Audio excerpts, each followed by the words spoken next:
Hello, this is Glen Lennox.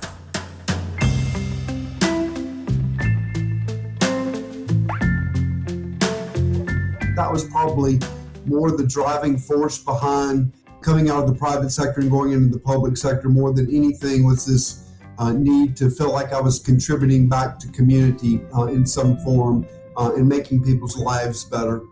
Today we're speaking with Dwight Bassett, Director of Economic Development and Parking Services for Chapel Hill. For the last 15 years, Dwight has worked persistently to give back to the community and improve the lives of Chapel Hill residents. In this episode, Dwight shares his background in economic development, his role in the community conversation, and how Glen Lennox has changed the economic landscape in Chapel Hill. Join us for another episode of Hello, Glen Lennox, as Dwight reinforces the importance of prioritizing community values during a redevelopment process. I have spent about 35 years in the field. 15 of that 35 years has been in Chapel Hill. I spent about the first half of my career working strictly in downtown development, and then spent the last half in economic development, a much broader perspective. So after school, I started out working in public relations, decided I didn't like the role I was playing, and decided to sort of reset my life. So I packed up, moved to Savannah, Georgia, where I became a construction project manager. And from there, I worked for a little over a year with that construction company. It was a great turnaround opportunity, and I enjoyed that, but was looking for something that could utilize the diversity of talents that I bring to the table. And there was a job opening in Hinesville, Georgia, doing downtown development for the city. And that was in 86, 87.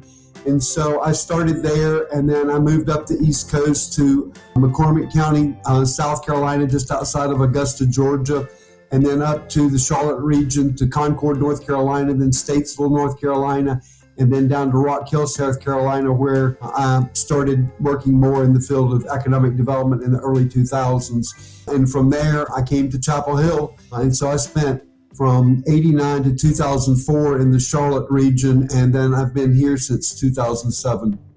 So it actually goes back before I met Clay. Interesting story.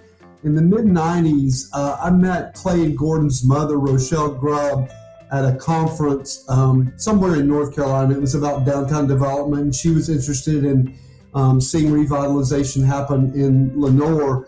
And so we spent quite a bit of time at that conference having conversations. And so I knew her before she passed away, and it was quite a pleasure to know her. And then I came to Chapel Hill and met Clay, and it was really a broadening of that relationship because I had known their mother, and then to meet Clay and see the good things he's doing and wanting to do with Glen Lennox and now many other projects in Chapel Hill and in the region, and the good work Gordon's doing in Raleigh. So, my relationship with Clay and Gordon started with their mother many years ago. So I probably took a second chair on this one. I had an interest, I can remember when this was a site concept back in 2008, 2009 that came forward that the community reacted to with a negative reaction and weren't sure whether they liked that plan and the idea of Glen Lennox redeveloping, and then the subsequent need for a community conversation about how this proceeds. And it's kind of interesting to me, having seen that first site plan and to look at what is entitled to be built at Glen Lennox. First off, is a pretty big jump and a pretty big change because they actually got a lot more than they probably originally asked for in that concept. But I had a fellow associate, Ray Buckley, that led much of the planning work. And so I worked with Ray sort of as a background and guide the work. And I always had a passion for seeing Glen Lennox succeed. And so I just worked with Ray in all those coordination of all those community meetings. She was primarily the lead, and then brought in a facilitator to have those conversations. And it's amazing at the place that Clay was able to land with the community, where they had trust in him and believed in the good work that he wanted to do after all those months of conversation, and actually laid a path for the success we're seeing today. It's pretty exciting. After the community conversation, and there was a subsequent rezoning of the property, but in order to proceed, there was need for an actual entitlement for what could be built there. And I was the advocate that put together a technical team to help negotiate the development agreement that we know as the entitlement for Glen Lennox redevelopment today. It was pretty exciting to see that happen, because I think the good that's going to come to Chapel Hill is just enormous, and the work that's being developed there is actually a vision that goes back to the days 34 years ago when we put the urban growth boundary and said, we don't want to sprawl, we want to tighten up our community and go vertical so that we're doing a better job of supporting climate change and having a good walkable city. And I think that Glen Lennox development is becoming a pretty amazing place. I've been amazed at the first few buildings, and the quality of place that's being developed there gives me great pride to have been a part of the history of getting it to the point where that development could occur. Back in 2010, coming out of the last downturn, we lost our office market, and I've got history of our office market that dates it back to 1967 when we started building office buildings.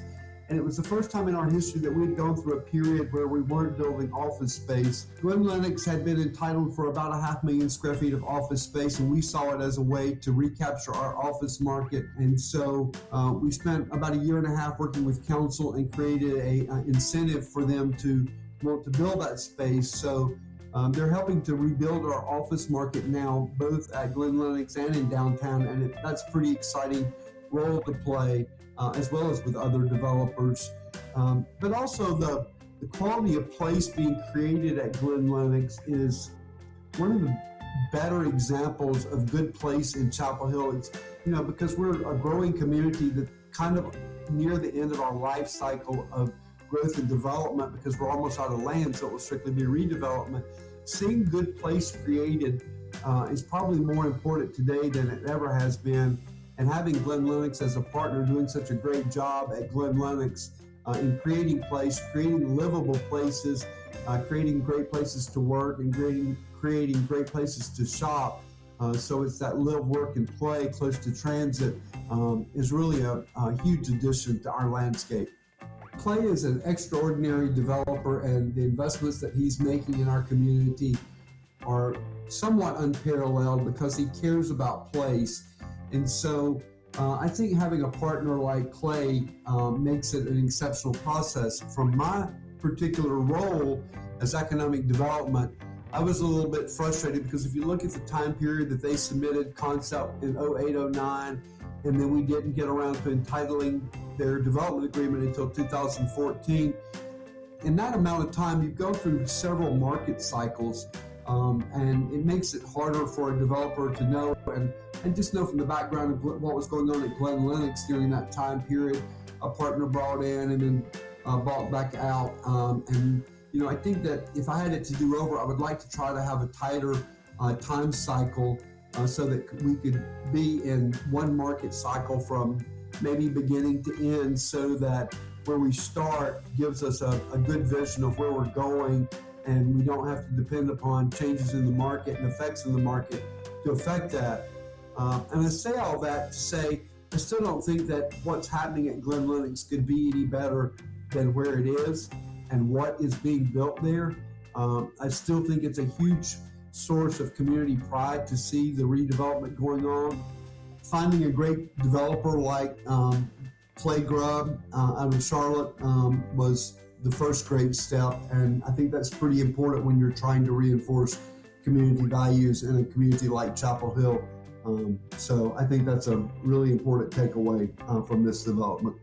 First thing I would say to a young professional thinking of getting into this field is, the wins are often long and not easy, but I think the wins are for the good of the community. And sometimes you have to remind yourself of that, because when it takes 5 years to complete a project, you look at yourself. We've got projects that have been around 10 years that we're still working on, and we believe in them, and we have to continue to believe in them, and believe that the community good that comes out of all the amount of time we put in it is worth it. And so it takes a bit of passion in order to find the success that is needed in many communities in America in the 21st century in economic development. It's still a very viable field, and it's a much needed field.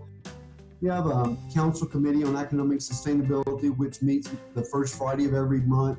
And I think people staying engaged with the issues that come from that committee. It's actually a committee of the whole council, so all 9 members attend and participate. But paying attention to the issues and advocating for the good of the future of our community is critically important. It's easy to take a few people's voices and believe it's the community's voice, but I believe that in a community, a mid-sized American city the size of Chapel Hill, that there are a lot of voices that see the good that we're trying to accomplish both as council and as professional staff. Thanks for listening to this episode of Hello, Glen Lennox, a series we've created to explore the rich history of the beloved Chapel Hill neighborhood and the important role it played in the forming of the town we know today. To listen to other Hello, Glen Lennox episodes, or to see what's new in the neighborhood, click the What's Happening link at glenlennoxvision.com.